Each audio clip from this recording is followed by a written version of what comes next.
You're listening to the Oneofus.net podcast network.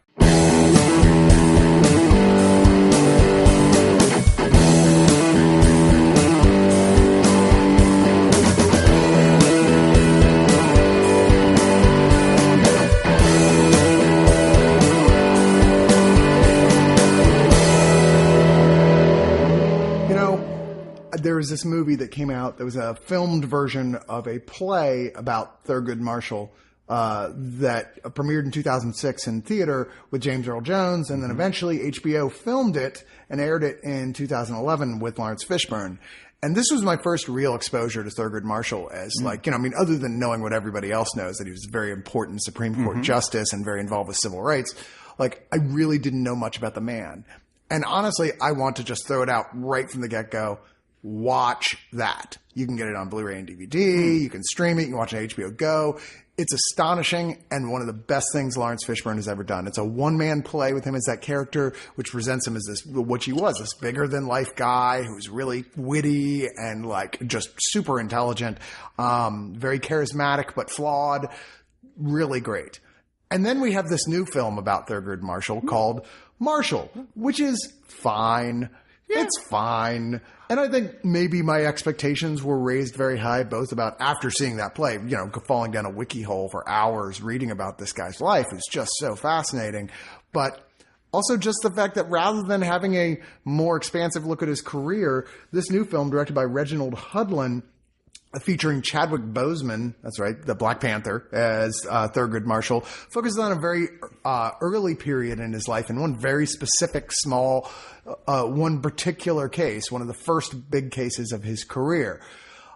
And I guess maybe it was that limitation of that I was like, he did a lot more interesting stuff than this. Yeah, I think I kind of felt the same way. I think we had talked about this feeling something like a TV movie, a very well-made TV movie.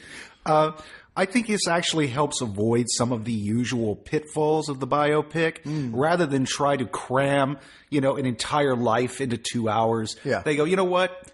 We all know this man's important. There's any number of periods in his life that would make for an interesting film. Let's find something that was very early in his career. It was a defining case. And I think because it's a particularly lurid tale, it kind of lends itself to that kind of depiction. There is a bit of a melodrama and a kind of a mystery element that isn't a big mystery, but I think at the time it would have shocked people. Thurgood Marshall, as you mentioned, was a prominent lawyer for the NAACP. He was kind of their star lawyer, going all around the country defending people pro bono when there were suspicions that racial motivations were lay behind the prosecution. Yeah, and this is an age when there wasn't really a lot of success yet by the NAACP in fact doing that. Correct. But he was such a rock star that he had actually had more success than anybody else had. And this was kind of a very important case in that involved a black man who had been accused of the rape of a white woman. A rich white woman had been had a somewhat sordid history himself, but absolutely was swearing up and down he was an innocent man. So Thurgood, as is his wont, was flown away from his wife and spent very little time at home, to be sure, with what he was doing at this point, and to go down there, investigate the case, and see if this is one he wanted to take. And he ends up sort of blackmailing, not in a legal way, in a sort of you really don't have any choice because you already opened the door to me sort of way, to Josh Gad, who plays a local insurance lawyer, because that Marshall is not a part of the bar in the state, he has to be introduced and approved by a judge, introduced by another local bar lawyer. He basically needs a sponsor. Yeah.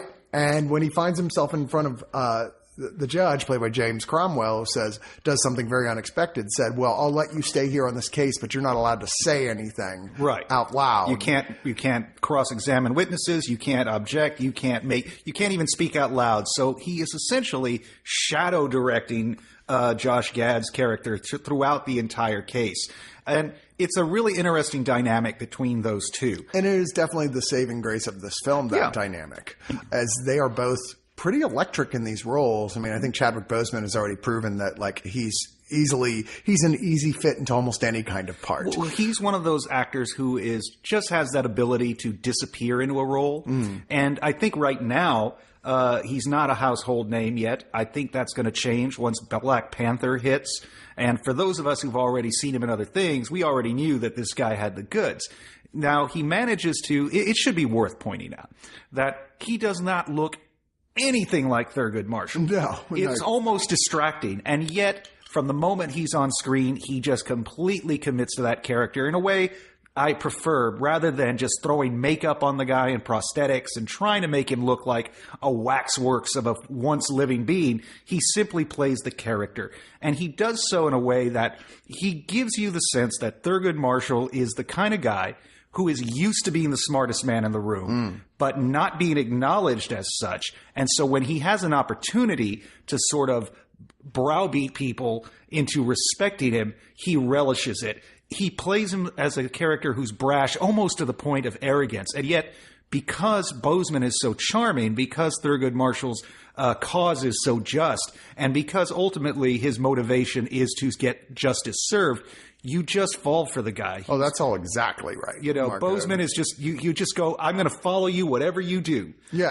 and a lesser actor, I think, would not have been able to straddle that line effectively because, yes, he's incredibly egotistical about his own abilities, but in that weird situation we never see Sherlock Holmes in, where, or oh God, what's the famous, like, trial lawyer who had a long television series about him? Oh, Perry Mason. Perry Mason. Yeah, no one ever goes, Mr. Mason, just sit in your chair over there and try not to interrupt. Yeah, you know? exactly. You know, Yeah, he's like, usually given some deference. But he's the guy that continually surprises people by how incredibly smarter he is than them, including Josh Gad, although, like I said, Josh Gad would have been well within his rights to have been permanently pissed off at this guy. Yeah. Right? I mean, like, but he, along the way, starts to really realize that I'm working with this guy who is going to be a legend, assuming he lives long enough to be one. Yeah. You know? And there is some genuine concern for that because as Gad, the character he plays, discovers, just being involved in one of these cases makes you a target. And they certainly tie in the fact that around this time, World War II is going on. Josh Gad and his family are Jewish, and they're dealing with hearing reports of like the atrocities that are being reported back to America over there. So there's a certain amount of, and like open prejudice towards him as well. They find a certain amount of connection based on that alone. But there's that whole, I have an established practice. We're doing very well. If I get attached to this, it's going to damage that practice. That is like, definitely has something bigger to say about people being afraid to say and do the right thing when it might impact them directly, which is understandable, but it needs to be said that that's he's exactly kind of what's happening. Pushed and forced into fighting for the cause of justice. And, you know, and he is a reluctant participant at first. The idea is always that, well, I'll help you get started so far. And then, you know, at some point, I'm just going to step out and you take over. Yeah. And they end up having to just sort of really deal with one another. That byplay between those two characters is very strong. I think that's also, there's great chemistry amongst the cast. I mean, this is a great cast. It really is. You've got Kate Hudson playing the rich white woman who has been, quote unquote, raped. You have Dan Stevens, who I think overplayed his hand here. He's definitely a bit of a mustache twirler as the prosecution attorney. Yeah, he definitely is the heavy. They're doing the fast-talking Southern lawyer type thing, even though he's from Connecticut. Right. You've got James Cromwell as the judge, who honestly, you know, just has to do what he has to do. They don't really get into his character other than insinuate he wants to be he clearly is a guy who believes in the law, but he's also deeply influenced by racism like a lot of other white people. Not to mention the fact that, you know, it's pointed out repeatedly that his best friend is the father of the prosecutor. Yeah. So, I mean, there is no way, there's no way that this could be a fair trial. And that is why Thurgood Marshall goes there. Just during the jury selection, it becomes obvious that they are going to not allow a single black person on that jury. And then you have Sterling K. Brown, who is playing the defendant, who's one of those guys you're like, who is that? But then when you see him, you're like, oh, I know who that is. He played Christopher Darden in the People versus O.J. Simpson American Crime Story, where he won an Emmy Award for.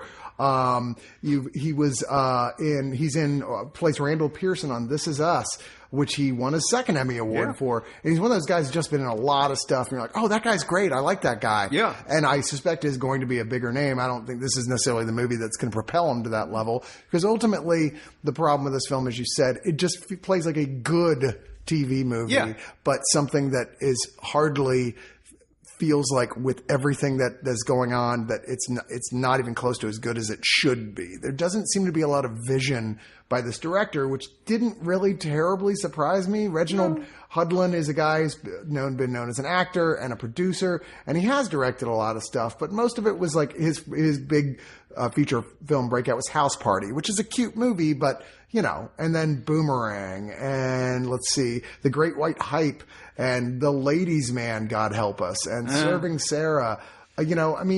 He's not exactly a guy who's great at subtlety, to be sure, and there's very little that is subtle about this film.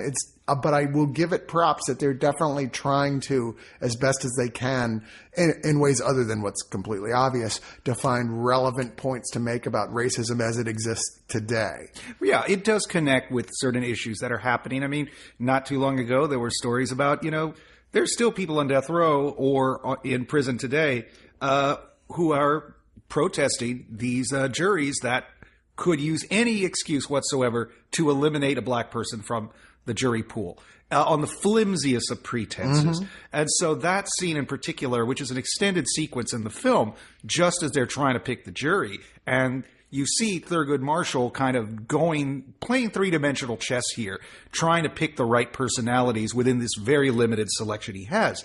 As I pointed out earlier, that there is a bit of a mystery element to this film. I think that's one of the reasons why this particular story was chosen. It has that sort of hook to it. I don't think a modern audience would find it very shocking. But when the reveal does come, you go, oh, okay. Yeah. I see why they picked this story. It's not a simple, no pun intended, this is not just a black and white open shut case. You kind of have a good feeling from the get-go this is where this is going to go, just from expectations of having watched a lot of court dramas and things. You're like, okay, this is the least surprising way that this thing is going to go. And sure enough, that's exactly where it goes. Yet the characters, I think Kate Hudson in particular, is allowed to be a sympathetic character.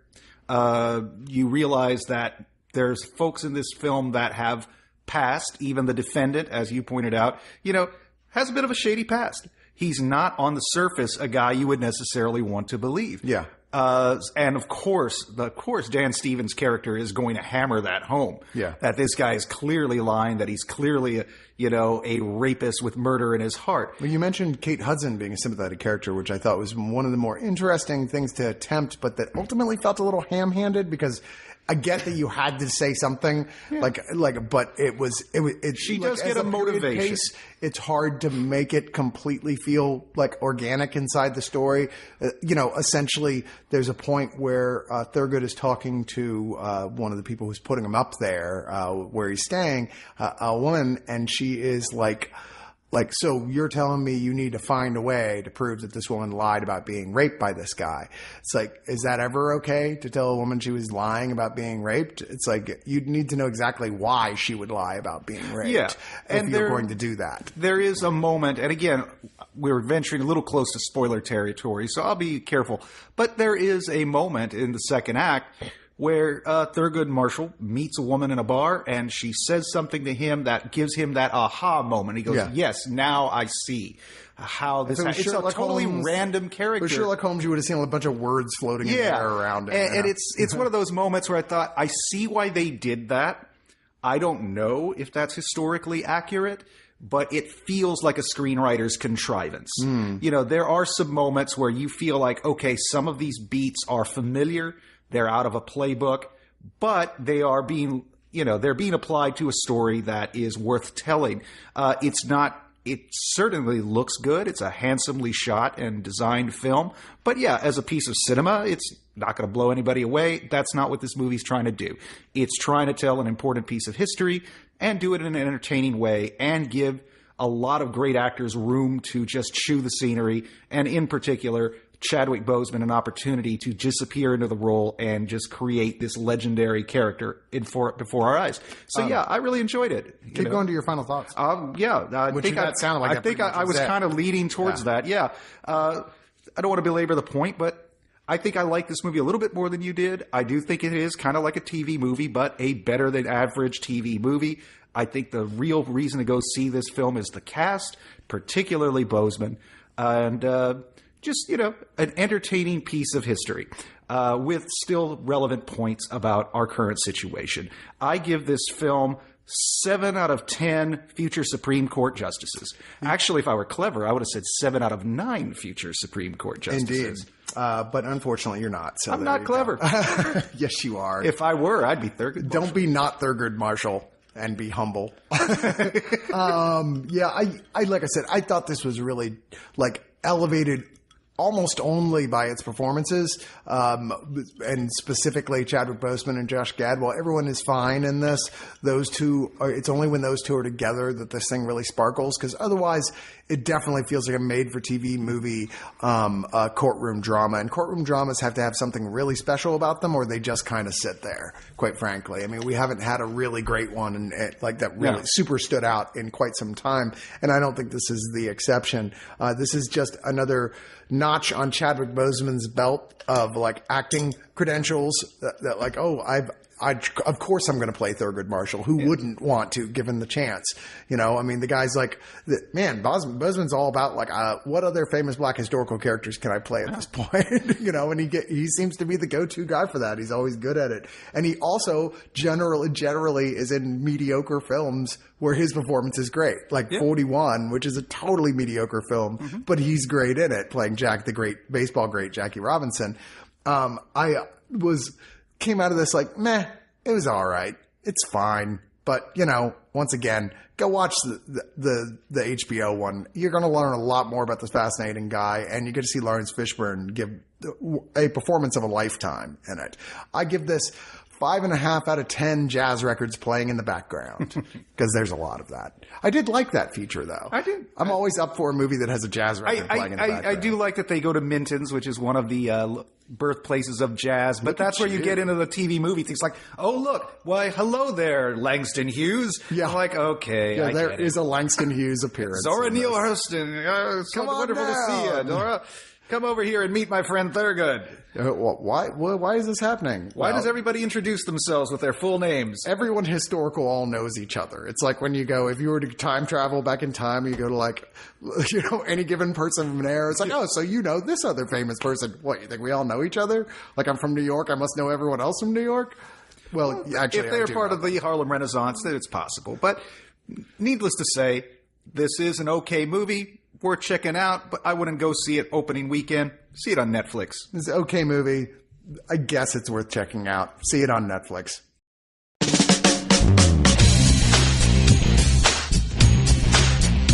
Oneofus.net has been your one-stop shop for all things geek for years. But there's a side to them many of you have never heard. The subscription side. Subscribe and listen to great podcasts like The Breakfast Pub, The Original Gentleman, and the Watch a Movie With Us series. Head on over to oneofus.net and don't forget your towel.